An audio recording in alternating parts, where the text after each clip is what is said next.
ಶ್ರೀಗುರುಭ್ಯೋ ನಮಃ. ಹರಿ ಓಂ. ಕೃಷ್ಣಾಯ ಯಾದವೇಂದ್ರಾಯ ಜ್ಞಾನಮುದ್ರಾಯ ಯೋಗಿನೇ ನಾಥಾಯ ರುಕ್ಮಿಣೇಶಾಯ ನಮೋ ವೇದಾಂತವೇದಿನೇ. ಬುದ್ಧಿರ್ಬಲಂ ಯಶೋಧೈರ್ಯಂ ನಿರ್ಭಯತ್ವಂ ಅರೋಗತಾ ಅಜಾಡ್ಯಂ ವಾಕ್ಪಟುತ್ವಂ ಚ ಹನುಮತ್ಸ್ಮರಣಾತ್ ಭವೇತ್. ಈಶ್ವರ ಉವಾಚ. ಕೃಷ್ಣಾಷ್ಟಮ್ಯಾಂ ನಭೋಮಾಸಿ ವೃಷೇ ಚಂದ್ರೇ ನಿಶೀತಕೆ ದೇವಕ್ಯಜೀಜನತ್ಕೃಷ್ಣಂ ಯೋಗೇಶ್ಮಿನ್ ವಸುದೇವತಃ. ರುದ್ರದೇವರು ಸನತ್ಕುಮಾರರಿಗೆ ಉಪದೇಶವನ್ನು ಮಾಡ್ತಾ ಇದ್ದಾರೆ. ಈ ಶ್ರಾವಣ ಮಾಸದಲ್ಲಿ ಮಾಡಬೇಕಾದಂತಹ ಅನೇಕ ಧರ್ಮಗಳ ಬಗ್ಗೆ, ವ್ರತಗಳ ಬಗ್ಗೆ ಉಪದೇಶವನ್ನು ಮಾಡ್ತಾ ಇವಾಗ ಸನತ್ಕುಮಾರರು ಪ್ರಶ್ನೆಯನ್ನು ಮಾಡ್ತಾರೆ. ಸ್ವಾಮಿ, ಕೃಷ್ಣಾಷ್ಟಮಿ ವ್ರತದ ಮಹಿಮೆಯನ್ನು ಮತ್ತು ಉದ್ಯಾಪನೆಯನ್ನು, ಆ ಕೃಷ್ಣನ ಪೂಜೆಯನ್ನು ಹೇಗೆ ಮಾಡಬೇಕು, ಅದರ ವಿಧಾನವನ್ನು ತಿಳಿಸಿಕೊಡಿ ಅಂತ ರುದ್ರದೇವರನ್ನು ಕುರಿತು ಸನತ್ಕುಮಾರರು ಕೇಳಿದಾಗ ಅದಕ್ಕೆ ರುದ್ರದೇವರು ಉಪದೇಶವನ್ನು ಮಾಡ್ತಾ ಇದ್ದಾರೆ. ಕೃಷ್ಣಾಷ್ಟಮ್ಯಾಂ ನಭೋಮಾಸಿ ವೃಷೇ ಚಂದ್ರೇ ನಿಶೀತಕೆ.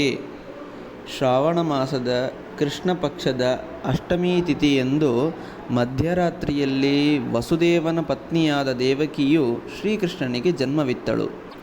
ಸಿಂಹರಾಶಿ ಗತೆ ಸೂರ್ಯೇ ಕರ್ತವ್ಯ ಸುಮಹೋತ್ಸವ. ಸೂರ್ಯನು ಸಿಂಹರಾಶಿಯಲ್ಲಿ ಇರುವಾಗ ಜನ್ಮೋತ್ಸವವನ್ನು ವೈಭವದಿಂದ ಆಚರಣೆ ಮಾಡಬೇಕು.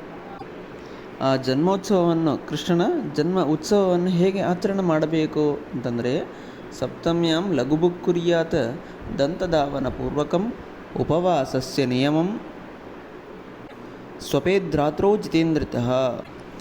ಸಪ್ತಮಿ ದಿನ ಸ್ವಲ್ಪ ಊಟವನ್ನು ಮಾಡಿ, ರಾತ್ರಿಯಲ್ಲಿ ಏನೂ ಊಟ ಮಾಡದೇನೆ ಉಪವಾಸದಿಂದ ಇದ್ದು ಜಿತೇಂದ್ರನಾಗಿ ಮಲಗಿಕೊಳ್ಳಬೇಕು. ಅಷ್ಟಮಿ ದಿನ ಸಂಪೂರ್ಣವಾಗಿ ಉಪವಾಸವಿದ್ದು ನವಮಿ ದಿನ ಪಾರಣೆಯನ್ನು ಮಾಡಬೇಕು. ಇದು ವಿಧಾನ. ಹೀಗೆ ಅಷ್ಟಮಿ ದಿನ ಉಪವಾಸವಿದ್ದರೆ ಕೇವಲೇನೋ ಉಪವಾಸೇನ ಕೃಷ್ಣ ಜನ್ಮಮಿದಂ ನಯೇತ್ ಸತ್ವಜನ್ಮ ಕೃತಾತ್ ಪಾಪಾತ್ ಮುಚ್ಯತೆ ನಾತ್ರ ಸಂಶಯ. ಆ ಒಂದೇ ಒಂದು ದಿನ, ಕೃಷ್ಣಾಷ್ಟಮಿ ದಿನ ನಾವು ಉಪವಾಸವನ್ನು ಮಾಡಿದರೆ 7 ಜನ್ಮಗಳಲ್ಲಿ ಮಾಡಿದಂತಹ ಸಕಲ ಪಾಪಗಳಿಂದ ನಾವು ಮುಕ್ತರಾಗ್ತೇವೆ. ರುದ್ರದೇವರು ಹೇಳ್ತಾರೆ, ಉಪವಾಸ ಅಂತಂದರೆ ಏನು ಅಂದರೆ, ಉಪವೃತಸ್ತು ಪಾಪೇಭ್ಯೋ ಯಸ್ತು ವಾಸೋ ಗುಣೈ ಸಹ ಉಪವಾಸ ಸ ವಿಜ್ಞೇಯ ಸರ್ವಭೋಗ ವಿವರ್ಜಿತಃ. ಉಪ ಅಂತಂದರೆ ಸಕಲ ಪಾಪಗಳಿಂದ ನಿವೃತ್ತರಾಗಿ ವಾಸವನ್ನು ಮಾಡಬೇಕು.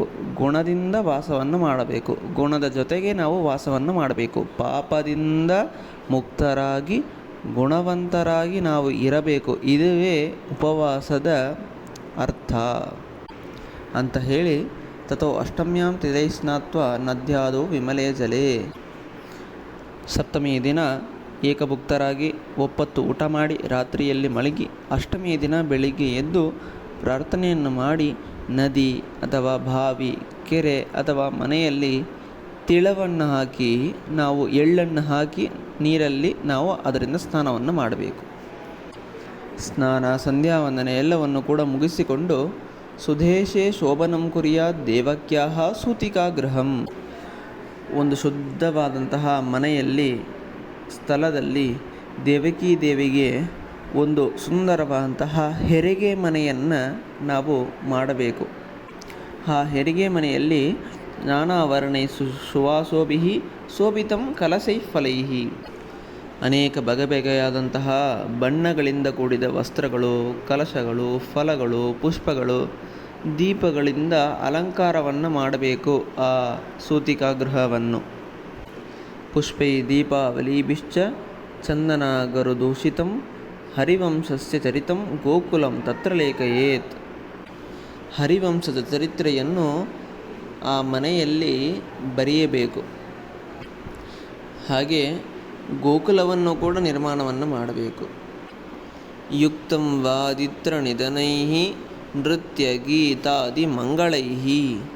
ಅದ್ಭುತವಾದಂತಹ ಮಂಗಳಕರವಾದಂತಹ ನೃತ್ಯ, ವಾದ್ಯ, ಗೀತೆಗಳನ್ನು ಬಾರಿಸುವವರು ಮನೆಗೆ ಕರೆಸಿ ಬಾರಿಸಿದರೆ ಉತ್ತಮ. ಇಲ್ಲವಾದಲ್ಲಿ ಗೋಕುಲದಲ್ಲೇನೆ ನೃತ್ಯ ಮಾಡುವವರನ್ನು, ಗೀತಾ ಭಾಷಣ, ಕೆಲವರು ಹಾಡಾಡುವಂತೆ, ಕೆಲವರು ನಾಟ್ಯವಾಡುವಂತೆ, ಕೆಲವರನ್ನು ವಾದ್ಯ ಬಾರಿಸುವಂತೆ ಆ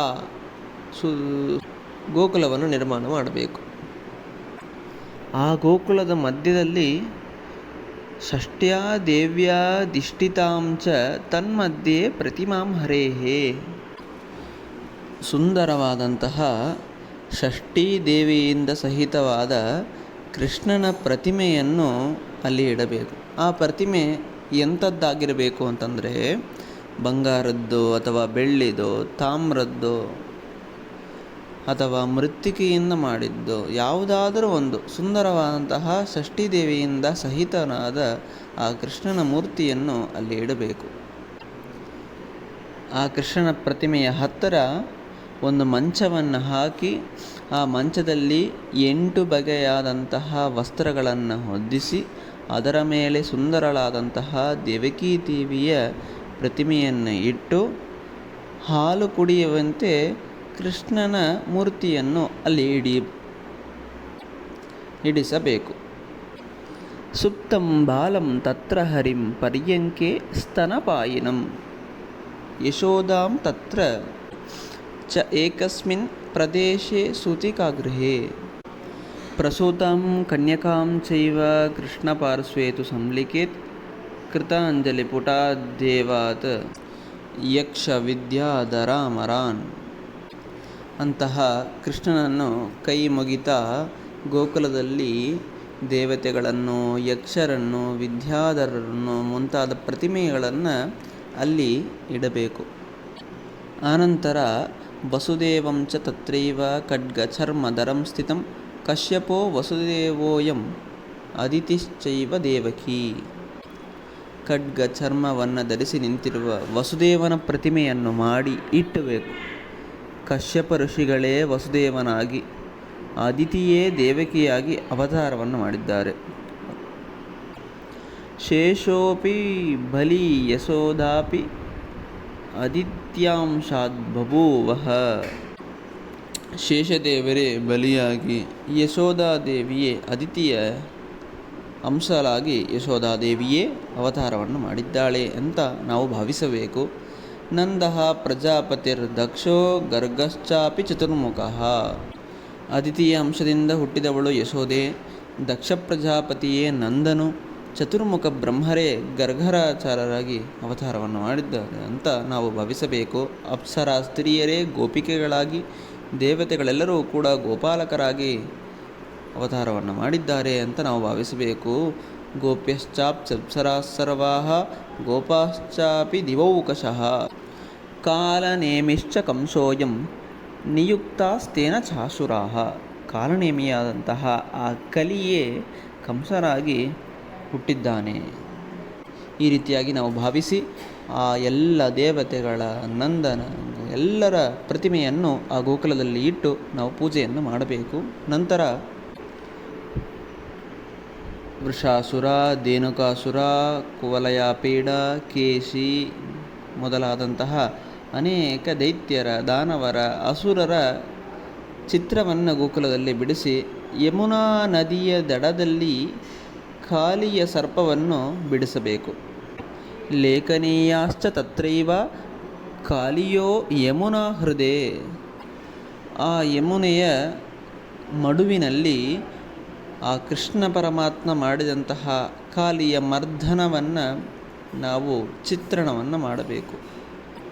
ಇಂತಹ ಆ ಕೃಷ್ಣನ ಪರಿವಾರದಿಂದ ಕೂಡಿದ ಕೃಷ್ಣನನ್ನು ನಾವು ಭಕ್ತಿಯಿಂದ ಷೋಡಶೋಪಚಾರಗಳಿಂದ ಅಂದಿನ ದಿನ ರಾತ್ರಿ ನಾವು ಪೂಜೆಯನ್ನು ಮಾಡಬೇಕು.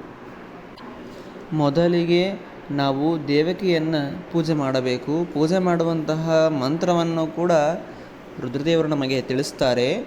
ಗಾಯದ್ಭಿಃ ಕಿನ್ನರಾದಿ ಸತತ ಪರಿಗಣ ವೇಣು ವೀಣಾನಿನಾದ್ಯೈಃ ಭೃಂಗಾರ್ಯಾದರ್ಶದೂರ್ವ ದಧಿ ಕಲಶಕರೈಃ ಕಿನ್ನರೈಃ ಸೇವ್ಯಮಾನಾ ಪರ್ಯಂಕೆ ಶ್ವಾನಸಸ್ತ ಮುದಿತರತಮುಖಿ ಪುತ್ರಿಣೀ ಸಮ್ಯಗಾಸ್ತೆ ಸಾ ದೇವಿ ದಿವ್ಯಮಾತಾ ವಿಜಯ ಸುಸಸುತ ದೇವಕೀ ಕಾಂತಯುಕ್ತ.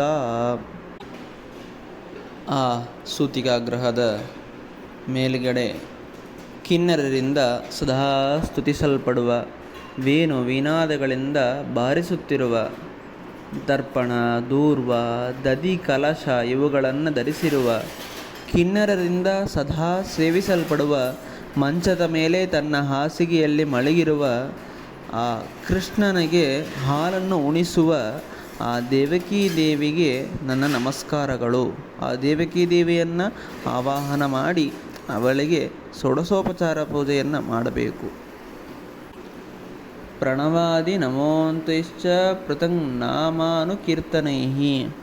ಆ ಗೋಕುಲದಲ್ಲಿರುವ ಪ್ರತಿಯೊಬ್ಬರ ಹೆಸರನ್ನು ಕೂಡ ತೆಗೆದುಕೊಂಡು ಮೊದಲಿಗೆ ಓಂಕಾರವನ್ನು, ನಂತರ ನಮಃ ಅಂಥೇಳಿ ಮುಗಿಸಿ ಷೋಡಶೋಪಚಾರಗಳಿಂದ ಪ್ರತ್ಯೇಕವಾಗಿ ಒಬ್ಬೊಬ್ಬರನ್ನು ಕೂಡ ಪೂಜಿಸಬೇಕು. ಯಶೋಧ, ನಂದ, ದೇವಕಿ, ವಸುದೇವರನ್ನು ಪ್ರತಿಯೊಬ್ಬರನ್ನು ಕೂಡ ನಾವು ಓಂಕಾರವನ್ನು ಹೇಳಿ ನಂತರ ನಮಸ್ಕಾರವನ್ನು ಹೇಳಿ ಪೂಜಿಸಬೇಕು ಅಂಥೇಳಿ ನಮಗೆ ಆದೇಶವನ್ನು ಮಾಡ್ತಾ ಇದೆ. ವಿಸ್ತಾರವಾಗಿ ಆಚಾರ್ಯರ ಮುಖದಿಂದ ಪ್ರತಿಯೊಂದು ಮಂತ್ರಗಳನ್ನು ಹೇಳಿ ನಾವು ಪೂಜೆಯನ್ನು ಮಾಡಬೇಕು ಅಂತ ಹೇಳ್ತಾ ಇದೆ. ಕುರ್ಯಾತ್ ಪೂಜಾಂ ವಿಧಿಜ್ಞಪ್ಸ್ತು ಸರ್ವಪಾಪಾನುಮುಕ್ತಯೇ. ಹೀಗೆ ಗೋಕುಲವನ್ನು ನಿರ್ಮಾಣ ಮಾಡಿ ರಾತ್ರಿಯ ಕಾಲ ಚಂದ್ರೋದಯ ಆಗುವಂತಹ ಸಮಯದಲ್ಲಿ ಶಶಾಂಕಾಯ ಅರ್ಘ್ಯಂ ದದ್ಯಾತ್ ಹರಿಂ ಸ್ಮರನ್, ಆ ಕೃಷ್ಣನನ್ನು ಸ್ಮರಣೆ ಮಾಡುತ್ತಾ ಮೊದಲಿಗೆ ಆ ಚಂದ್ರನಿಗೆ ಅರ್ಘ್ಯವನ್ನು ಕೊಡಬೇಕು. ಅದರ ಮಂತ್ರವನ್ನು ರುದ್ರದೇವರು ಹೇಳ್ತಾರೆ. ಕ್ಷೀರೋದ್ಧಾರಣವ ಸಂಭೂತ ಅತ್ರಿಗೋತ್ರ ಸಮುದ್ಭವ ನಮಸ್ತೆ ರೋಹಿಣೀಕಾಂತ ಅರ್ಘ್ಯಂ ನಃ ಪ್ರತಿಗೃಹ್ಯತಾಂ. ಕ್ಷೀರಸಾಗರದಲ್ಲಿ ಹುಟ್ಟಿದ ಅತ್ರಿಗೋತ್ರ ಸಮುದ್ಭವನಾದ ರೋಹಿಣೀಪತಿಯಾದ ಚಂದ್ರನೇ, ನಿನಗೆ ನಮಸ್ಕಾರಗಳು, ನಿನಗೆ ಅರ್ಘ್ಯ ಪ್ರದಾನವನ್ನು ಮಾಡ್ತಾ ಇದ್ದೇನೆ ಅಂಥೇಳಿ ಭಾವಿಸಿ ಅರ್ಘ್ಯವನ್ನು ಕೊಡಬೇಕು. ಅರ್ಘ್ಯವನ್ನು ಕೊಟ್ಟು ದೇವಕ್ಯ ವಸುದೇವಂ ಚ ನಂದಂ ಚೈವ ಯಶೋದಯ ರೋಹಿಣ್ಯಾ ಚ ಸುಧಾರಶ್ಮಿಂ ಬಲಂ ಚ ಹರಿಣಾ ಸಹ ಸಂಪೂಜ್ಯ ವಿಧಿವದ್ದೇಹಿ ಕಿಂ ನಾಪ್ನೋತಿ ಸುದುರ್ಲಭಂ. ಆ ದೇವಕಿ ಸಹಿತನಾದ ವಸುದೇವನನ್ನು, ಯಶೋಧಾ ಸಹಿತನಾದಂತಹ ನಂದನನ್ನು, ರೋಹಿಣಿ ಸಹಿತನಾದಂತಹ ಚಂದ್ರನನ್ನು, ಹರಿಯಿಂದ ಸಹಿತನಾದಂತಹ ಬಲಭದ್ರನನ್ನು ಹೀಗೆ ವಿಧಿಯಿಂದ ನಾವು ಪೂಜಿಸಬೇಕು. ಹೀಗೆ ಪೂಜಿಸಿದರೆ ಏನು ಪುಣ್ಯ ಅಂತಂದರೆ, ಏಕಾದಶಿ ಕೋಟಿ ಸಂಖ್ಯಾ ತುಲ್ಯ ಕೃಷ್ಣಾಷ್ಟಮಿ ತಥಾ ಏವಂ ಸಂಪೂಜ್ಯ ತದ್ರಾತ್ರೋ ಪ್ರಭಾತೆ ನವಮಿ ದಿನೇ. ಆ ಒಂದು ದಿನ ಉಪವಾಸವಿದ್ದು ರಾತ್ರಿ ಕಾಲದಲ್ಲಿ ಕೃಷ್ಣನಿಗೆ ಭಕ್ತಿಯಿಂದ ನಾವು ಹೇಳಿದಂತಹ ವಿಧಿಯಿಂದ ಪೂಜೆಯನ್ನು ಮಾಡಿದರೆ ಕೋಟಿ ಏಕಾದಶಿ ಮಾಡಿದಂತಹ ಪುಣ್ಯವನ್ನು ಆ ಮನುಷ್ಯ ಹೊಂದುತ್ತಾನೆ. ಕೋಟಿ ಏಕಾದಶಿ ವ್ರತಕ್ಕೆ ಸಮಾನವಾದದ್ದು ಈ ಕೃಷ್ಣಾಷ್ಟಮಿ ಪೂಜೆಯನ್ನು ಮಾಡಿ ನವಮಿಯ ದಿನ ಬ್ರಾಹ್ಮಣನನ್ನು ಕರೆಸಿ ವಿಧಿವತ್ತಾಗಿ ಪೂಜೆಯನ್ನು ಮುಗಿಸಿ ಪಾರಣೆಯನ್ನು ಮಾಡಿ ಬ್ರಾಹ್ಮಣರಿಗೆ ಮೊದಲಿಗೆ ಊಟವನ್ನು ಹಾಕಿಸಿ ನಂತರ ಇವನು ಪಾರಣೆಯನ್ನು ಮಾಡಬೇಕು. ಬ್ರಾಹ್ಮಣಾನ್ ಭೋಜಯೇದ್ ಭಕ್ತ್ಯ ದದ್ಯಾದ್ ವೈ ಗೋದಾನಾದಿಕಂ. ಬ್ರಾಹ್ಮಣರನ್ನು ಪೂಜಿಸಿ ಕಪಿಲಗೋವನ್ನು ದಾನವನ್ನಾಗಿ ಕೊಡಬೇಕು. ಕಪಿಲಗೋ ಸಿಗದೇ ಇದ್ದರೆ ಕೆಂಪು ವರ್ಣದ ಯಾವುದೋ ಒಂದು ಗೋವನ್ನಾದರೂ ಕೂಡ ಭಕ್ತಿಯಿಂದ ಆ ಬ್ರಾಹ್ಮಣರಿಗೆ ದಾನವನ್ನಾಗಿ ಕೊಡಬೇಕು. ಕೊಟ್ಟು ಬ್ರಾಹ್ಮಣರ ಮುಖಾಂತರ ಕೃಷ್ಣನನ್ನು ಪ್ರಾರ್ಥನೆ ಮಾಡಬೇಕು. ಯದ್ಯದ್ ಇಷ್ಟತಮಂ ತತ್ರ ಕೃಷ್ಣೋ ಮೇ ಪ್ರಿಯತಾಮಿತಿ. ನನಗೆ ಯಾವ್ಯಾವುದು ಇಷ್ಟವಾಗಿದೆಯೋ ನನ್ನ ಸಕಲ ಅನಿಷ್ಟಗಳೂ ಕೂಡ ಪರಿಹಾರವಾಗಿ ಸಕಲ ಇಷ್ಟಗಳನ್ನು ಕೂಡ ಪೂರೈಸಬೇಕು ಅಂತ ಆ ಬ್ರಾಹ್ಮಣರ ಅಂತರ್ಯಾಮಿಯಾದಂತಹ ಕೃಷ್ಣನಲ್ಲಿ ನಾವು ಪ್ರಾರ್ಥನೆಯನ್ನು ಮಾಡಬೇಕು. ಹೀಗೆ ಎಲ್ಲ ಪಾರಣೆಯನ್ನು ಮುಗಿಸಿ ಕೊನೆಗೆ ತನ್ನ ಬಂಧು ಬಾಂಧವರ ಜೊತೆಗೆ ಕೂಡಿಕೊಂಡು ಅವನು ಊಟವನ್ನು ಮಾಡಬೇಕು. ತಥೋ ಬಂಧು ಜನೈಸ್ಸಾರ್ಧಂ ಸ್ವಯಂ ಮುಂಜೀತ ವಾಗ್ಯತಃ. ಸಕಲ ಪಾಪಗಳಿಂದ ಮುಕ್ತನಾಗಿ ಸಕಲ ಇಷ್ಟಾರ್ಥಗಳನ್ನು ಹೊಂದುತ್ತಾನೆ. ಈ ರೀತಿಯಾಗಿ ಯಾರು ಪೂಜಾದಿಗಳನ್ನು ಮಾಡ್ತಾರೋ ಅವರಿಗೆ. ಹೀಗೆ ಪ್ರತಿ ವರ್ಷವೂ ಕೂಡ ಯಥೋಕ್ತವಾದಂತಹ ಪೂಜೆಯನ್ನು ಎಲ್ಲರೂ ಕೂಡ ಮಾಡಲೇಬೇಕು. ಪ್ರತಿ ವರ್ಷಂ ವಿಧಾನೇನ ಯಥೋಕ್ತಂ ಲಭತೆ ಫಲಂ. ಹೀಗೆ ಪೂಜೆಯನ್ನು ಮಾಡಿದರೆ ಅವರಿಗೆ ಎಂತಹ ಫಲ ಬರುತ್ತೆ ಅಂತಂದರೆ, ಪುತ್ರ ಸಂತಾನಂ ಆರೋಗ್ಯಂ ಸೌಭಾಗ್ಯಂ ಅತುಲಂ ಭವೇತ್ ಇಹ ಧರ್ಮ ಮತಿರ್ಭುಕ್ತ ಅಂತೆ ವೈಕುಂಠಮಾಪ್ನುಯಾತ್. ಈ ಭೂಲೋಕದಲ್ಲಿ ಬೇಕಾದಂತಹ ಪೌತ್ರಾದಿ ಸಂತಾನಗಳನ್ನು ಕೊಟ್ಟು, ಸಕಲ ಧನಧಾನ್ಯಾದಿ ಸಂಪತ್ತುಗಳನ್ನು, ಸಕಲ ಐಶ್ವರ್ಯಗಳನ್ನು ಕೊಟ್ಟು ಕೃಷ್ಣ ಕೊನೆಗೆ ಧರ್ಮದಿಂದ ಭೂಲೋಕದಲ್ಲಿ ನಾವು ಬಾಳುವಂತೆ ಮಾಡಿ, ನಂತರ ಕೊನೆಗೆ ಮರಣೋತ್ತರದಲ್ಲಿ ವೈಕುಂಠ ಲೋಕವನ್ನು ಕೂಡ ಕೊಡ್ತಾನೆ. ಅಷ್ಟು ಅದ್ಭುತವಾದಂತಹ, ಸುಂದರತಮವಾದಂತಹ, ಪುಣ್ಯಕರವಾದಂತಹ ಈ ವ್ರತವನ್ನು, ಉಪದೇಶವನ್ನು ಮಾಡಿದ್ದಾರೆ. ಈ ವ್ರತದ ಉದ್ಯಾಪನೆಯನ್ನು ಹೇಗೆ ಮಾಡಬೇಕು, ಅದರ ವಿಧಾನವನ್ನು ನಾನು ಹೇಳ್ತೀನಿ ಕೇಳು ಅಂತ ಋತುದೇವರು ಹೇಳ್ತಾರೆ. ಉದ್ಯಾಪನ ಮತೋವಕ್ಷ್ಯೆ ಪುಣ್ಯೋ ಹಿ ವಿಧಿಪೂರ್ವಕಂ. ಸಪ್ತಮಿಯ ದಿನ ಒಪ್ಪತ್ತು ಊಟ ಮಾಡಿ ವಿಷ್ಣುವನ್ನು ಸ್ಮರಿಸುತ್ತಾ ರಾತ್ರಿ ಮಲಗಿಕೊಳ್ಬೇಕು. ಮಾರನೆಯ ದಿನ ಸ್ನಾನವನ್ನು ಮಾಡಿ ಪ್ರಾತಃ ಸಂಧ್ಯಾವಂದನವನ್ನು, ನಿತ್ಯ ಕರ್ಮಗಳನ್ನು ಮಾಡಿ, ನಂತರ ಬ್ರಾಹ್ಮಣದಿಂದ ಆಶೀರ್ವಾದವನ್ನು ಪಡೆದುಕೊಂಡು ತನ್ನ ಕುಲಪುರೋಹಿತರಿಂದ ಆಚಾರ್ಯ ಸ್ಥಾನದಲ್ಲಿ ಕೂಡಿಸಿ, ತನ್ನಲ್ಲಿ ಇರುವಂತಹ ಸಂಪತ್ತಿಗೆ ಅನುಗುಣವಾಗಿ ಕೃಷ್ಣನ ಬಂಗಾರವೋ ಬೆಳ್ಳಿಯೋ ತಾಮ್ರವೋ ಅಥವಾ ಮೃತ್ತಿಕೆಯಿಂದ ಮಾಡಿದಂತಹ ಕೃಷ್ಣನ ಪ್ರತಿಮೆಯನ್ನು ಮಾಡಿ, ಆದಷ್ಟು ಬಂಗಾರದಿಂದ 1 ಗ್ರಾಮು ಅಥವಾ ಅದಕ್ಕಿಂತ ಕಡಿಮೆಯಾದದ್ದು, ಎಷ್ಟು ಸಣ್ಣದಾದರೂ ಕೂಡ ಪರವಾಗಿಲ್ಲ, ತನ್ನ ಶಕ್ತಿಗೆ ಅನುಗುಣವಾಗಿ ಬಂಗಾರದಿಂದ ಕೃಷ್ಣನ ಪ್ರತಿಮೆಯನ್ನು ಮಾಡಿಸಿ, ನಂತರ ಬೆಳ್ಳಿ, ತಾಮ್ರ, ಬಂಗಾರ ಅಥವಾ ಮೃತ್ತಿಕೆಯಿಂದ ಮಾಡಿದಂತಹ ಕಲಶವನ್ನು ಇಡಬೇಕು. ಒಂದು ಮಂಟಪವನ್ನು ನಿರ್ಮಾಣ ಮಾಡಿ, ತತ್ರ ಸಂಸ್ಥಾಪಯೇತ್ ಕುಂಭಂ ತಾಮ್ರಂ ಮೃಣ್ಮಯಮೇವ ಚ. ತಾಮ್ರದ ಅಥವಾ ಮೃಣ್ಮಯದಿಂದ ಮಾಡಿದಂತಹ ಕುಂಭವನ್ನು ಆ ಮಂಟಪದ ಮಧ್ಯದಲ್ಲಿ ಇಟ್ಟು, ತಸ್ಯ ಉಪರಿ ನ್ಯಸೇತ್ ಪಾತ್ರಂ ರಾಜಿತಂ ವೈನವಂ ತುವಾ. ಆ ಕುಂಭವನ್ನು ಪ್ರತಿಷ್ಠಾಪನೆಯನ್ನು ಮಾಡಿ ಅದರ ಮೇಲೆ ಬೆಳ್ಳಿ ಅಥವಾ ಕಟ್ಟಿಗೆಯ ಪಾತ್ರೆಯನ್ನು ಇಡಬೇಕು. ವಾಸನಾಚ್ಛಾದ್ಯ ಗೋವಿಂದಂ ತತ್ರ ಸಂಭೋಚಯೇದ್ಭುತಃ. ಆ ಪಾತ್ರೆಯಲ್ಲಿ ಕೃಷ್ಣನ ಪ್ರತಿಮೆಯನ್ನು ಇಟ್ಟು ಆ ಕೃಷ್ಣನಿಗೆ ಹೊದ್ದಿಗೆಯನ್ನು ಹಾಸಿ ಎಷ್ಟು ವೈಭವದಿಂದ ಅವನನ್ನು ಪೂಜೆ ಮಾಡಬೇಕು ಅಷ್ಟು ವೈಭವದಿಂದ ಪೂಜೆಯನ್ನು ಮಾಡಬೇಕು. ಉಪಚಾರೈ ಷೋಡಶಭಿಃ ಮಂತ್ರೈ ವೈದಿಕ ತಾಂತ್ರಿಕೈ. ವೈದಿಕ ಮಂತ್ರಗಳಿಂದ ಮತ್ತು ತಾಂತ್ರಿಕವಾಗಿ ಕೃಷ್ಣನ ಪೂಜೆಯನ್ನು ಮಾಡಬೇಕು. ಪೂಜೆಯನ್ನು ಮಾಡಿ ಕೊನೆಗೆ ಕೃಷ್ಣನಿಗೆ ಅರ್ಘ್ಯವನ್ನು ಕೊಡಬೇಕು. ತತಃ ಅರ್ಘ್ಯಂ ಹರೇರ್ದದ್ಯಾತ್ ದೇವಕಿ ಸಹಿತಾಯ ಚ ಶಂಕೆ ಕೃತ್ವ ಜಲಂ ಶುದ್ಧಂ ಸಪುಷ್ಪ ಫಲಚಂದನಂ. ಕೃಷ್ಣನಿಗೆ ಅರ್ಘ್ಯವನ್ನು ಕೊಡಬೇಕು. ಶಂಖದಲ್ಲಿ ಶುದ್ಧವಾದಂತಹ ನೀರನ್ನು ಹಾಕಿ ಪುಷ್ಪ ಮತ್ತು ಫಲಗಳನ್ನು, ಚಂದನವನ್ನು ಆ ಶಂಖದಲ್ಲಿ ಇಟ್ಟು ಕೃಷ್ಣನಿಗೆ ಅರ್ಘ್ಯವನ್ನು ಕೊಡಬೇಕು. ಜಾನುಭ್ಯಾಂ ಅವನೀಂ ಗತ್ವ ನಾರಿಕೇಲ ಫಲಾನ್ವಿತಂ. ಅರ್ಘ್ಯವನ್ನು ಕೊಡಬೇಕಾದರೆ ಮೊಣಕಾಲನ್ನು ನಾವು ಭೂಮಿಗೆ ಹಚ್ಚಿ ಕೃಷ್ಣನಿಗೆ ಅರ್ಘ್ಯವನ್ನು ಕೊಡಬೇಕು.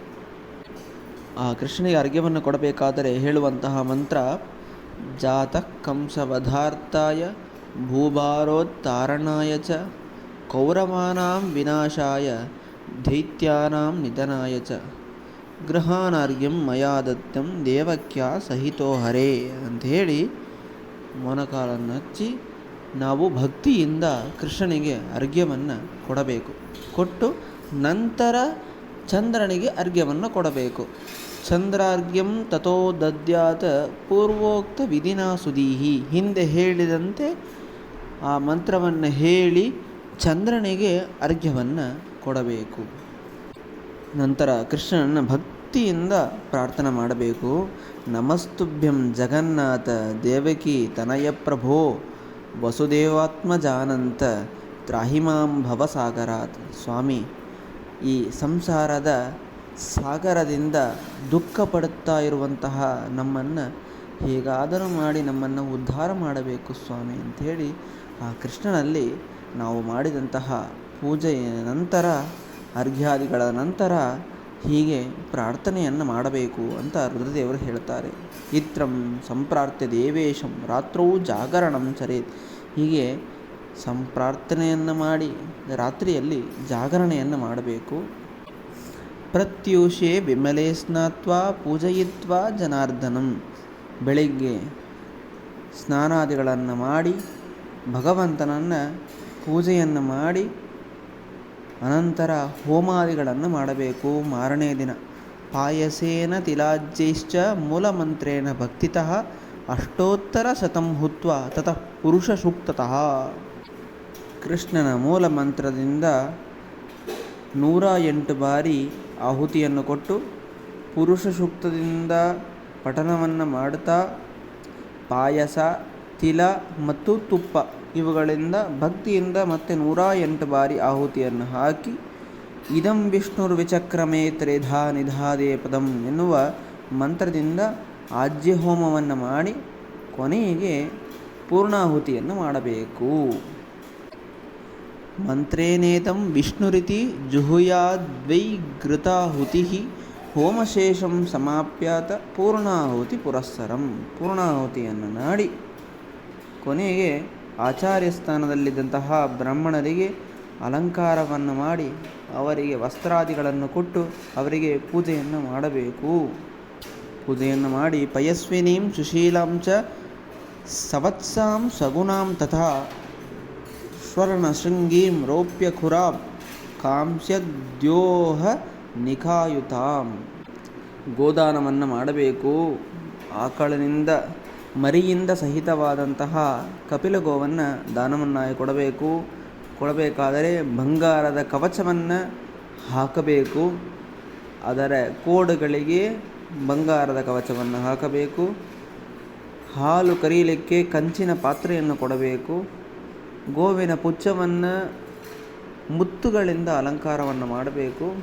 ಬೆನ್ನಿನ ಮೇಲೆ ತಾಮ್ರದ ಕವಚವನ್ನಿಟ್ಟು ಬಂಗಾರದ ಗಂಟೆಯನ್ನು ಕಟ್ಟಿ ರೇಷ್ಮೆ ವಸ್ತ್ರಗಳನ್ನು ಹೊದಿಸಿ ಅನೇಕ ದಕ್ಷಿಣೆಗಳ ಮೂಲಕವಾಗಿ ಆ ಬ್ರಾಹ್ಮಣರಿಗೆ ಕಪಿಲಗೋವನ್ನು ದಾನವನ್ನಾಗಿ ಕೊಟ್ಟು ವ್ರತವನ್ನು ಸಂಪೂರ್ಣ ಮಾಡಬೇಕು. ಹಿಂದೆ ಹೇಳಿದಂತೆ ಕಪಿಲಾಯ ಅಭಾವೇಪಿ ಗೌರಣ್ಯಾಪಿ ಪ್ರದೀಯತೆ. ಕಪಿಲ ಗೋ ಸಿಗದೇ ಇದ್ದರೆ ಕೆಂಪು ವರ್ಣದ ಗೋವನ್ನಾದರೂ ಕೂಡ ಕೊಡಬೇಕು. ತತ ಪ್ರದದ್ಯಾತ್ ಋತ್ವಿಗ್ಭ್ಯೋ ದಕ್ಷಿಣಾಂಶ ಯಥಾರ್ಥತಃ. ಆ ಬ್ರಾಹ್ಮಣರಿಗೆ ದಕ್ಷಿಣೆಯನ್ನು ಕೊಟ್ಟು ದಾನವನ್ನು ಕೊಟ್ಟು ನಂತರ ಋತ್ವಿಜರಿಗೆ ಯಥೇಷ್ಟವಾಗಿ ದಕ್ಷಿಣೆಯನ್ನು ಕೊಟ್ಟು ಅವರಿಗೆ ಕಲಶಾದಿಗಳನ್ನು ಪೂರ್ಣ ಕಲಶವನ್ನು ಕೊಟ್ಟು ದಾನವನ್ನಾಗಿ ಕೊಡಬೇಕು. ಕಲಶಾನ್ ಜಲಸಂಪೂರ್ಣಾನ್ ದದ್ಯಾಚ್ಚೈವ ಸಮಾಹಿತಃ ಪ್ರಾಪ್ಯಾನುಜ್ಞಾಂ ತಥೋ ತೇಭ್ಯೋ ಭುಂಜೀತ ಸಹ ಬಂಧುಭಿಃ ಏವಂ ಕೃತೆ ಬ್ರಹ್ಮಪುತ್ರ ವ್ರತೋದ್ಯಾಪನ ಕರ್ಮಣಿ. ಹೀಗೆ ಎಲ್ಲ ಬ್ರಾಹ್ಮಣರ ಪೂಜೆಯನ್ನು ಮಾಡಿ ಕೊನೆಗೆ ತನ್ನ ಬಂಧು ಬಾಂಧವರಿಂದ ಕೂಡಿಕೊಂಡು ಊಟವನ್ನು ಮಾಡಬೇಕು. ಹೀಗೆ ಯಾರು ಮಾಡ್ತಾರೋ ಅವರಿಗೆ ರುದ್ರದೇವರು ಹೇಳುವಂತಹ ಫಲ ನಿಷ್ಪಾಪಸ್ತಕ್ಷಣಾದೇವ ಜಾಯತೆ ವಿಬುಧೋತ್ತಮಃ ಪುತ್ರ ಪೌತ್ರ ಸಮಾಯುಕ್ತೋ ಧನಧಾನ್ಯ ಸಮನ್ವಿತಃ ಭುಕ್ತ್ವಾ ಭೋಗಾಶ್ಚಿರಂ ಕಾಲಂ ಅಂತೆ ವೈಕುಂಠಮಾಪ್ನುಯಾತ್. ತಕ್ಷಣದಲ್ಲಿ ತನ್ನ ಸಕಲ ಪಾಪಗಳಿಂದ ಮುಕ್ತನಾಗಿ ಈ ಲೋಕದಲ್ಲಿ ಪುತ್ರ ಪೌತ್ರಾದಿ ಸಂಪತ್ತುಗಳಿಂದ ಅನುಭವಿಸಬೇಕಾದಂತಹ ಸುಖಾದಿಗಳನ್ನು ಅನುಭವಿಸಿ ಕೊನೆಗೆ ವೈಕುಂಠಮಾಪ್ನುಯಾತ್. ಕಾಲಾಂತೆ ತನ್ನ ಅಂತ್ಯಕಾಲದಲ್ಲಿ ವೈಕುಂಠವನ್ನೇ ಹೊಂದುತ್ತಾನೆ ಮರಣೋತ್ತರದಲ್ಲಿ ಅಂತ ರುದ್ರದೇವರು ಬಹಳ ಹೊಗಳಿದ್ದಾರೆ ಈ ವ್ರತವನ್ನು, ಕೊಂಡಾಡಿದ್ದಾರೆ ಈ ವ್ರತವನ್ನು. ಹೀಗೆ ಈ ಸ್ಕಾಂದ ಪುರಾಣದ ಶ್ರಾವಣ ಮಾಸ ಮಹಾತ್ಮ್ಯದ ರುದ್ರದೇವರು ಮತ್ತು ಸನತ್ಕುಮಾರ ಸಂವಾದದಲ್ಲಿ ಕೃಷ್ಣ ಜನ್ಮಾಷ್ಟಮಿ ವ್ರತದ ಕಥೆಯನ್ನು ಅದರ ಉದ್ಯಾಪನ ಮತ್ತು ಪೂಜಾ ವಿಧಿಗಳನ್ನು ಇಲ್ಲಿಯವರೆಗೆ 23ನೇ ಅಧ್ಯಾಯದಲ್ಲಿ ಹೇಳಿದರು. 24ನೇ ಅಧ್ಯಾಯದಲ್ಲಿ ಇದನ್ನು ಹಿಂದೆ ಯಾರು ಮಾಡಿದರು ಅದರ ಪುರಾಣದ ಕಥೆಯನ್ನು ವಿಸ್ತಾರವಾಗಿ ರುದ್ರದೇವರು ಹೇಳ್ತಾರೆ. ಈಶ್ವರ ಉವಾಚ ಪುರಾಕಲ್ಪೆ ಬ್ರಹ್ಮಪುತ್ರ ದೈತ್ಯಭಾರ ಪ್ರತಾಡಿತ ಬ್ರಾಹ್ಮಣಂ ಶರಣಂ ಪ್ರಾಪ ಪೃಥ್ವೀ ದೀನಾತಿ ವಿಹ್ವಲ. ದೈತ್ಯರ ಭಾರದಿಂದ ಅತ್ಯಂತ ಪೀಡಿತಳಾದಂತಹ ಪೃಥ್ವೀದೇವಿ ಬಹಳ ದುಃಖಿತಳಾಗಿ ಚತುರ್ಮುಖ ಬ್ರಹ್ಮದೇವರ ಹತ್ರ ಹೋಗಿ, ಸ್ವಾಮಿ, ನನಗೆ ಬಹಳ ದುಃಖವಾಗಿದೆ, ಈ ದೈತ್ಯರ ಕಾಟ ನನಗೆ ಸಹಿಸಲು ಸಾಧ್ಯವಿಲ್ಲ ಅಂತ ಬ್ರಹ್ಮದೇವರ ಹತ್ರ ಹೋಗಿ ಕೇಳಿದಾಗ, ಬ್ರಹ್ಮದೇವರು ಶ್ರುತ್ವಾ ಬ್ರಹ್ಮ ದೇವಗಣೈ ಸಹ ಕ್ಷೀರಾರ್ಣವೇ ಹರಿಂ ಗತ್ವಾ ತುಷ್ಟಾವ ಸ್ತುತಿಭಿರ್ಬಹು. ಆ ಬ್ರಹ್ಮದೇವರು ಎಲ್ಲ ದೇವತೆಗಳನ್ನು ಮತ್ತು ಆ ಭೂದೇವಿಯನ್ನು ಕರೆದುಕೊಂಡು ಹೋಗಿ ಆ ವೈಕುಂಠದಲ್ಲಿರುವಂತಹ ಭಗವಂತನನ್ನು ಸ್ತೋತ್ರ ಮಾಡಿದರು. ಸ್ತೋತ್ರ ಮಾಡಿದಾಗ, ಪ್ರಾದುರಾಸಿ ತಥೋ ದಿಕ್ಷು ಶ್ರುತ್ವಾ ಸರ್ವಂ ವಿಧಿರ್ಮುಖಾತ್ ಮಾಭೀಷ್ಟ ದೇವಾ ದೇವಕ್ಯಾ ಜಠರೇ ವಸುದೇವತಃ. ಆ ಭಗವಂತ ಮುಂದೆ ಬಂದು, ಯಾರೂ ಕೂಡ ಭಯಪಡುವ ಅವಶ್ಯಕತೆ ಇಲ್ಲ, ನಾನು ಮುಂದೆ ದೇವಕಿಯ ಜಠರದಲ್ಲಿ ಅವತಾರ ಮಾಡುವನಿದ್ದೇನೆ, ನೀವು ಎಲ್ಲರೂ ಕೂಡ ಅವತೀರ್ಣೋ ಭವಿಷ್ಯಾಮಿ ಹರಿಷ್ಯೆ ಭೂಮಿವೇದನಾಂ ಭವಂತು ಯಾದವಾದೇವ ಇತ್ಯುಕ್ತಾಂತರ್ದದೇ ವಿದುಹು.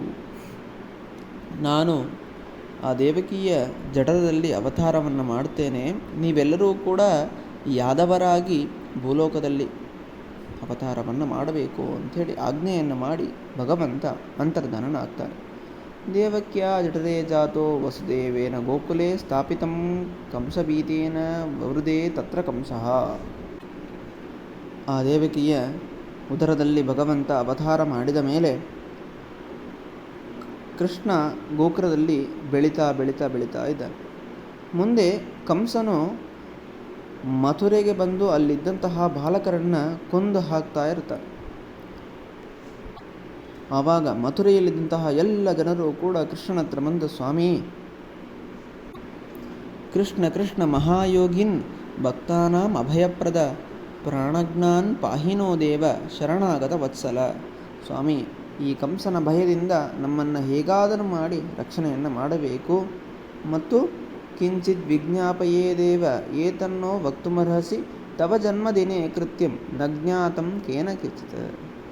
ಸ್ವಾಮಿ, ನಿನ್ನ ಜನ್ಮಾಷ್ಟಮಿಯ ದಿನ ಮಾಡಬೇಕಾದಂತಹ ವ್ರತಗಳು, ನಿನ್ನ ಪೂಜೆಯನ್ನು ಮಾಡಬೇಕಾದಂತಹ ವ್ರತವಾದಗಳೇ ಏನೂ ಕೂಡ ನಮಗೆ ತಿಳಿದಿಲ್ಲ, ವ್ರತದ ನಿಯಮವನ್ನು ನೀನೇ ನಮಗೆ ಉಪದೇಶವನ್ನು ಮಾಡಬೇಕು ಅಂತ ಎಲ್ಲ ಮಥುರೆಯ ಪುರಜನರೆಲ್ಲರೂ ಕೂಡ ಪ್ರಾರ್ಥನೆ ಮಾಡಿಕೊಂಡಾಗ ಕೃಷ್ಣ ಬಹಳ ವಿಸ್ತಾರವಾಗಿ ಅವರಿಗೆ ಆ ಎಲ್ಲ ಪೂಜಾ ವಿಧಾನಗಳನ್ನು ಹೇಳಿಕೊಡ್ತಾನೆ. ಹೇಳಿಕೊಟ್ಟ ಮೇಲೆ ಆ ಎಲ್ಲರೂ ಕೂಡ ಕೃತ್ಯಂ ಜನ್ಮದಿನೇ ತೇಭ್ಯ ಕಥಯಾಮಾಶ ಕೇಶವ ಶ್ರುತ್ವಾ ತೇಪಿ ತಥಾ ಚಕ್ರುಹು ವಿಧಾನಾತ್ ತೇನ ತದ್ವ್ರತಂ. ಕೃಷ್ಣನ ಮುಖದಿಂದ ಕೇಳಿದಂತಹ ವ್ರತದ ನಿಯಮವನ್ನು ಹಾಗೇನೆ ಎಲ್ಲರೂ ಕೂಡ ಭಕ್ತಿಯಿಂದ ಮಾಡ್ತಾರೆ. ವರಾಂಶ್ಚ ಬಹುಧಾನ್ ಪ್ರಾದಾತ್ ಭಗವಾನ್ ವ್ರತಕಾರಿನೇ. ಯಾರ್ಯಾರು ಕೃಷ್ಣ ಹೇಳಿದ ಪ್ರಕಾರ ವ್ರತವನ್ನು ಆಚರಣೆ ಮಾಡಿದ್ದಾರೋ ಎಲ್ಲರಿಗೂ ಕೂಡ ವರವನ್ನು ಬಾಚಿ ಬಾಚಿ ಕೊಟ್ಟಿದ್ದಾನೆ ಕೃಷ್ಣ. ಅದನ್ನು ಸಾಕ್ಷಾತ್ ಕೃಷ್ಣನೇ ಮಥುರೆಯಲ್ಲಿದ್ದಂತಹ ಪುರಜನರಿಗೆ ಉಪದೇಶ ಮಾಡಿದಂತಹ ವ್ರತ ಆ ಕೃಷ್ಣಾಷ್ಟಮಿ ವ್ರತ ಅಂಥೇಳಿ ಈ ಪುರಾಣ ನಮಗೆ ತಿಳಿಸ್ತಾ ಇದೆ. ಈ ಪುರಾಣದ ಪ್ರಕಾರ ಒಂದು ಕಥೆಯನ್ನು ಕೂಡ ರುದ್ರದೇವರು ಹೇಳ್ತಾರೆ ಕೃಷ್ಣಾಷ್ಟಮಿಯ ಬಗ್ಗೆ. ಅತ್ರೈವ ಉದಾಹರಯಂತಿ ಇತಿಹಾಸಂ ಪುರಾತನಂ ಅತ್ರೈವ ಉದಾಹರಂತೀಮಂ ಇತಿಹಾಸಂ ಪುರಾತನಂ ಅಂಗದೇಶೋದ್ಭವೋ ರಾಜ ಮಿತಜಿನ್ ನಾಮತಃ. ಹಿಂದಕ್ಕೆ ಅಂಗದೇಶದಲ್ಲಿ ಮಿತಜಿತ್ ಎಂಬ ಒಬ್ಬ ರಾಜ ಇದ್ದ. ಆ ರಾಜನಿಗೆ ಒಬ್ಬ ಮಗ ಇದ್ದ. ತಸ್ಯ ಪುತ್ರೋ ಮಹಾಸೇನಃ ಸತ್ಯಜಿತ್ ಸತ್ಪತೆ ಸ್ಥಿತಃ. ಸತ್ಯಜಿತ್ ಎನ್ನುವ ಮಗ ಆ ರಾಜನಿಗೆ ಇದ್ದ. ಸತ್ಯಜಿತ್ ಅಂತೂ ಕರೀತಾರೆ, ಮಹಾಸೇನ ಅಂತೂ ಕರೀತಾರೆ. ಆ ಮಹಾಸೇನ ಎನ್ನುವ ರಾಜಪುತ್ರ ಎಲ್ಲ ವಿದ್ಯೆಗಳಲ್ಲೂ ಕೂಡ ಪಾರಂಗತನಾಗಿದ್ದ. ಪಾಲಯಾಮಾಸ ಸರ್ವಜ್ಞೋ ವಿಧಿವದ್ ರಂಜಯನ್ ಪ್ರಜಾಃ ತಸ್ಯೈವಂ ವರ್ತಮಾನಸ್ಯ ಕದಾಚಿತ್ ದೈವಯೋಗತಃ. ಎಲ್ಲ ಜನರಿಗೆ ಬೇಕಾದಂತಹ ಎಲ್ಲ ಉಪಕಾರವನ್ನು ಈ ರಾಜ ಮಾಡ್ತಾ ಇದ್ದ. ಯಾವ ಯಾವ ವರ್ಣದವರಿಗೆ ಹೇಗೆ ಏನೇನು ಬೇಕೋ ಎಲ್ಲವನ್ನು ಕೂಡ ರಂಜಯನ್ ಎಲ್ಲರಿಗೂ ಕೂಡ ಸಂತೋಷವನ್ನು ಉಂಟು ಮಾಡ್ತಾ ಇದ್ದ. ಒಮ್ಮೆ ದೈವಯೋಗದಿಂದ ಅವನಿಗೆ ಪಾಖಂಡೈ ಸಹ ಸಂವಾಸೋ ಬಭೂವ ಬಹುವಾಸರಂ. ಪಾಖಂಡಿಗಳ ಜೊತೆಗೆ ಸಹವಾಸವನ್ನು ಮಾಡುವಂತಹ ಒಂದು ಕೆಟ್ಟದಾದಂತಹ ಯೋಗ ಅವನಿಗೆ ದೊರಕಿ ಬಂತು. ತತ್ಸಂಸರ್ಗಾದ್ ನೃಪತಿರ್ಹಿ ಧರ್ಮೇ ನಿರತೋ ಅಭವತ್, ಅಧರ್ಮೇ ನಿರತೋ ಅಭವತ್. ಆ ಪಾಖಂಡಿಗಳ ಸಂಸರ್ಗದಿಂದ ಅವನಿಗೆ ಮುಂದೆ ಬರುವಂತಹ ದಿನಗಳೆಲ್ಲವೂ ಕೂಡ ವೇದಗಳನ್ನು ಓದದೆ, ನಿತ್ಯ ಕರ್ಮವನ್ನು ಮಾಡದೆ, ಎಲ್ಲ ಸಜ್ಜನರನ್ನು ಬೈಯುವುದು, ಜನರಿಗೆ ಕೀಟವನ್ನು ಕೊಡುವುದು, ಹೀಗೆ ಅನೇಕ ಪಾಪಕರ್ಮಗಳನ್ನು ಮಾಡಲಿಕ್ಕೆ ಪ್ರಾರಂಭ ಮಾಡಿದ. ನಾವು ಒಳ್ಳೆಯವರ ಜೊತೆಗೆ ಇರ್ತಿದ್ರೆ ಒಳ್ಳೆ ಕರ್ಮಗಳನ್ನು ಮಾಡ್ತೇವೆ, ಕೆಟ್ಟವರ ಜೊತೆಗೆ ಇದ್ದರೆ ಕೆಟ್ಟ ಕರ್ಮಗಳನ್ನೇ ಮಾಡುವುದು. ಅದರಿಂದ ಇಷ್ಟು ವರ್ಷ ಎಲ್ಲ ಒಳ್ಳೆ ಕರ್ಮಗಳನ್ನು ಮಾಡಿದರೂ ಕೂಡ ಸ್ವಲ್ಪ ದಿನ ಕೆಟ್ಟವರ ಜೊತೆಗೆ ಇದ್ದ ಒಂದೇ ಒಂದು ಪ್ರಭಾವದಿಂದ ಅವನಿಗೆ ಇಷ್ಟು ದೊಡ್ಡದಂತಹ ಪಾಪಕರ್ಮಗಳನ್ನು ಮಾಡುವಂತಹ ಬುದ್ಧಿ ಅವನಿಗೆ ಬಂದಿದೆ. ಆ ಬುದ್ಧಿಯಿಂದ ವರ್ರಾಶ್ರಮ ಗತೇ ಧರ್ಮೇ ವಿಶ್ವೇಶಂ ಪರಮಂಗತಃ ಏವಂ ಬಹುತಿತೆ ಕಾಲೇ ಪ್ರಯಾತೆ ಮುನಿಸತ್ತಮ ಕಾಲೇನ ನಿಧನಂ ಪ್ರಾಪ್ತೋ ಯಮದೂತ ವಶಂಗತಃ. ಕೊನೆಗೆ ಎಲ್ಲ ಅಧರ್ಮ ಕರ್ಮಗಳನ್ನು ಮಾಡ್ತಾ ಮಾಡ್ತಾ ಮಾಡ್ತಾ ಮಾಡ್ತಾ ಒಂದು ದಿನ ಮರಣವನ್ನು ಹೊಂದಿದ. ಮರಣೋತ್ತರದಲ್ಲಿ ಯಮದೂತರು ಬಂದು ಇವನನ್ನು ಕರೆದುಕೊಂಡು ಹೋಗ್ತಾರೆ. ಆ ಯಮದೂತರು ತಮ್ಮ ಪಾಶಗಳಿಂದ ಕಟ್ಟಿ ಯಮಧರ್ಮನಿದ್ದಂತಹ ಜಾಗಕ್ಕೆ ಎಳೆದುಕೊಂಡು ಹೋಗಿ ಅವನನ್ನು ಹಾಕ್ತಾರೆ. ದುಷ್ಟರ ಸಹವಾಸದಿಂದ ಯಮದೂತರು ಅವನನ್ನು ಚೆನ್ನಾಗಿ ಥಳಿಸಿ ಪೀಡಿಸ್ತಾರೆ, ಬೇಯಿಸ್ತಾರೆ. ನರಕದಲ್ಲಿ ಅನೇಕ ವರ್ಷಗಳವರೆಗೆ ದುಃಖವನ್ನು ಅನುಭವಿಸ್ತಾನೆ. ಆಮೇಲೆ ಎಷ್ಟೋ ವರ್ಷಗಳ ನಂತರ ಇನ್ನೂ ಪಾಪ ಇರುತ್ತೆ. ಆ ಪಾಪದ ಶೇಷದಿಂದ ಪಿಶಾಚ ಯೋನಿಯಲ್ಲಿ ಹುಟ್ಟಿ ಬರ್ತಾನೆ. ಹಸಿವೆ ನೀರಡಿಕೆಗಳಿಂದ ಮರಳಿ ಮರಳಿ ಮರಳಿ ದುಃಖವನ್ನು ಪಟ್ಟು ಮರುಭೂಮಿಯಲ್ಲಿ ತಿರುಗಾಡ್ತಾನೆ. ಮರುಭೂಮಿಯಲ್ಲಿ ತಿರುಗಾಡಿ ಆ ಪಿಶಾಚಿಯಾಗಿದ್ದಂತಹ ಅವನು ಕಸ್ಯಚಿತ್ ವಥ ವೈಶಂಸ್ಯ ದೇಹಮಾವಿಶ್ಯ ಸಂಸ್ಥಿತಃ, ಒಬ್ಬ ವೈಶ್ಯನ ದೇಹದಲ್ಲಿ ಹೋಗಿ ಕುಳಿತುಕೊಳ್ತಾನೆ. ಇವನ ಸುಯೋಗದಿಂದ ಸಹತೇನೈವ ಸಂಯಾತೋ ಮಥುರಾಂ ಪುಣ್ಯದಾಂಪುರಿಂ. ಆ ವೈಶ್ಯನಾದರೂ ಕೂಡ ಮಥುರಾ ಪಟ್ಟಣಕ್ಕೆ ಹೋಗ್ತಾ ಇದ್ದ. ಹೋಗುತ್ತಾ ಇರಬೇಕಾದರೆ ಸಮೀಪೆ ರಕ್ಷಕೈಸ್ತಸ್ಯ ತಸ್ಮಾತ್ ದೇಹಾದ್ ಬಹಿಷ್ಕೃತಃ. ಆ ಮಥುರಾ ಪಟ್ಟಣದ ಪ್ರವೇಶ ಮಾಡಬೇಕಾದರೆ ಮಥುರಾ ಪಟ್ಟಣದನ್ನು ರಕ್ಷಣೆ ಮಾಡುವವರು ಈ ವೈಶ್ಯನ ದೇಹದಲ್ಲಿ ಇರುವಂತಹ ರಾಕ್ಷಸನನ್ನು ಕಂಡು ಆ ರಾಕ್ಷಸನನ್ನು ಒಳಗೆ ಬರದೇ ಇದ್ದಂತೆ ಹೊರಗೆ ಹಾಕಿಬಿಡ್ತಾರೆ. ಇವನು ಬಭ್ರಾಮ ವಿಪಿನೇ ಸೋತ ಋಷೀನಾಂ ಆಶ್ರಮೇಶು ಚ. ಆ ಮಥುರಾ ಪಟ್ಟಣದ ಹೊರಗೆ ಇರುವಂತಹ ಋಷಿಗಳ ಆಶ್ರಮದಲ್ಲಿ, ಕಾಡಲ್ಲಿ ಅಲ್ಲಿ ತಿರುಗ್ತಾ ಇರ್ತಾನೆ.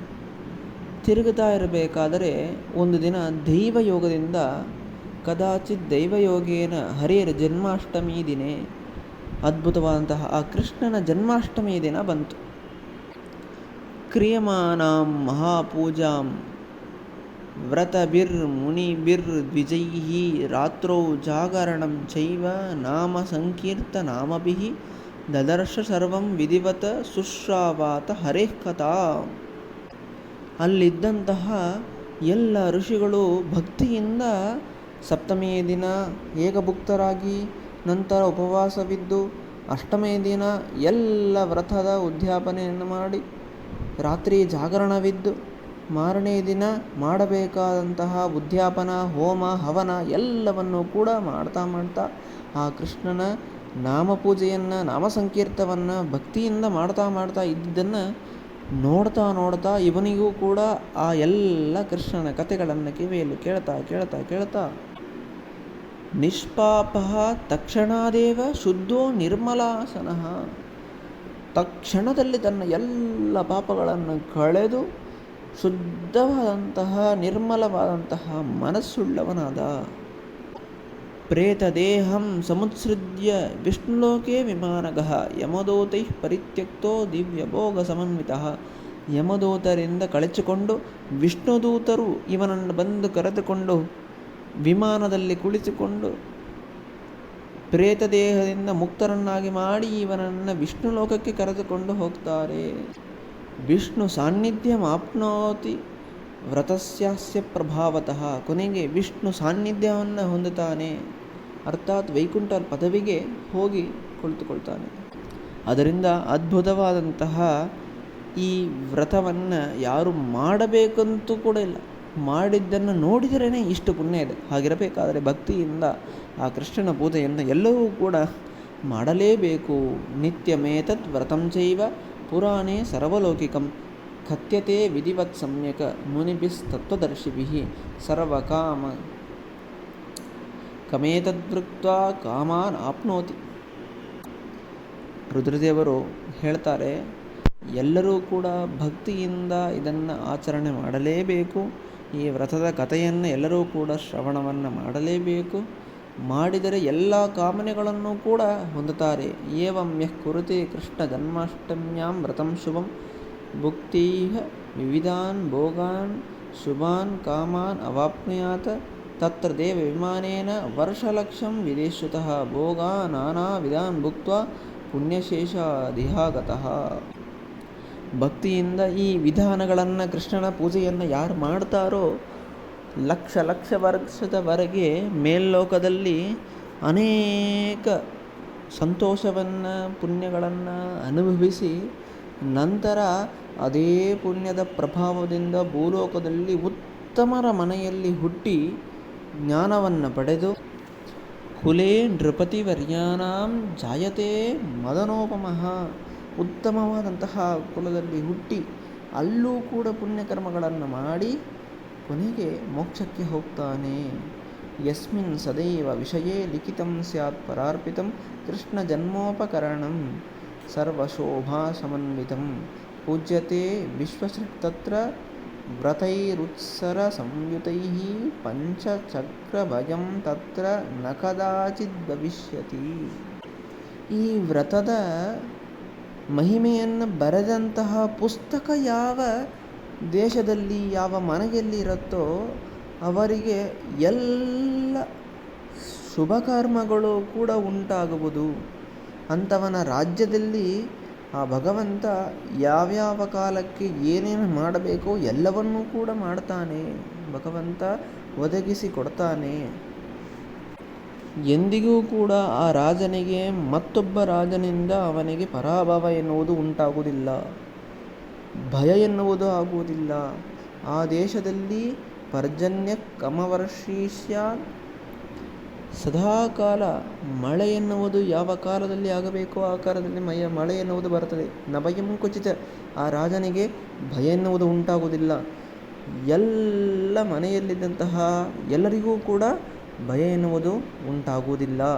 ಬೇಕಾದ ಎಲ್ಲವೂ ಕೂಡ ಸದಾಕಾಲ ಯಾವ ಕಾಲಕ್ಕೆ ಏನೇನಾಗಬೇಕೋ ಆ ಕಾಲಕ್ಕೆ ಎಲ್ಲವೂ ಕೂಡ ಭಗವಂತನ ದಯೆಯಿಂದ, ಆ ಕೃಷ್ಣನ ದಯೆಯಿಂದ ಒದಗಿ ಬರುತ್ತದೆ. ತತ್ರ ಸರ್ವ ಸಮೃದ್ಧಂ ಸ್ಯಾತ್, ಆ ಮನೆಯಲ್ಲಿ ಎಲ್ಲವೂ ಕೂಡ ಸಮೃದ್ಧವಾಗಿರುತ್ತೆ. ಯಾವರ ಮನೆಯಲ್ಲಿ ವ್ರತದ ಕಥೆಯ ಪುಸ್ತಕವಿರುತ್ತೋ ಅಂತಹ ಮನೆಯಲ್ಲಿ ಎಲ್ಲವೂ ಕೂಡ ಸಮೃದ್ಧವಾಗಿ ಸಿಗುತ್ತದೆ. ಸಂಸರ್ಗೇನಾಪಿ ಯೋ ಭಕ್ತ್ಯ ವ್ರತಂ ಪಶ್ಯೇದ್ ಅನಾಕುಲಃ ಸೋಪಿ ಪಾಪ ವಿನಿರ್ಮುಕ್ತಃ ಪ್ರಯಾತಿ ಹರಿಮಂದಿರಂ. ಆ ಮನೆಗೆ ಭೂತ ಪ್ರೇತ ಪಿಶಾಚಗಳ ಭಯ ಎಂದಿಗೂ ಕೂಡ ಇರೋದಿಲ್ಲ. ಯಾವನೋ ಒಬ್ಬನು ತನಗೆ ಗೊತ್ತಿಲ್ಲದೆ ಇದ್ದರೂ ಕೂಡ ಈ ಮನೆಯವರ ಸಂಪರ್ಕದಿಂದ ಆ ವ್ರತದ ಕಥೆಯನ್ನು ಕೇಳಿದರೆ ಅವನೂ ಕೂಡ ಸೋಪಿ ಪಾಪ ವಿನಿರ್ಮುಕ್ತ, ಸಕಲ ಪಾಪಗಳಿಂದ ಮುಕ್ತನಾಗಿ ಹರಿಮಂದಿರಕ್ಕೆ ಹೋಗ್ತಾನೆ. ಅದರಿಂದ ಇವರ ಸಂಪರ್ಕದಿಂದಲೇ ಹರಿಮಂದಿರಕ್ಕೆ ಹೋಗ್ತಾರೆ ಅಂತಂದ ಮೇಲೆ ಸಾಕ್ಷಾತ್ತಾಗಿ ಭಗವಂತನ ಮಹಿಮೆಯನ್ನು ತಿಳಿದು ಪೂಜೆಯನ್ನು ಮಾಡಿದವರಿಗೆ ಖಂಡಿತವಾಗಿಯೂ ಕೂಡ ಕೃಷ್ಣ ಮೋಕ್ಷವನ್ನು ಕೊಟ್ಟೇ ಕೊಡ್ತಾನೆ ಅಂತ ಹೇಳ್ತಾ, ಇಲ್ಲಿಗೆ ಸನತ್ ಕುಮಾರರಿಗೆ ಸಾಕ್ಷಾತ್ ರುದ್ರದೇವರು ಉಪದೇಶ ಮಾಡಿದಂತಹ ಸ್ಕಂದ ಪುರಾಣದಲ್ಲಿ ಶ್ರಾವಣ ಮಾಸ ಮಹಾತ್ಮ್ಯದಲ್ಲಿ ಕೃಷ್ಣ ಜನ್ಮಾಷ್ಟಮಿ ವ್ರತಕಥನ ಎನ್ನುವ 24ನೇ ಅಧ್ಯಾಯವನ್ನು ಇಲ್ಲಿ ಮುಗಿಸ್ತಾ ಇದ್ದಾರೆ. ಹರಯೇ ನಮಃ. ಶ್ರೀಕೃಷ್ಣಾರ್ಪಣಮಸ್ತು. ಹರಿ ಓಂ.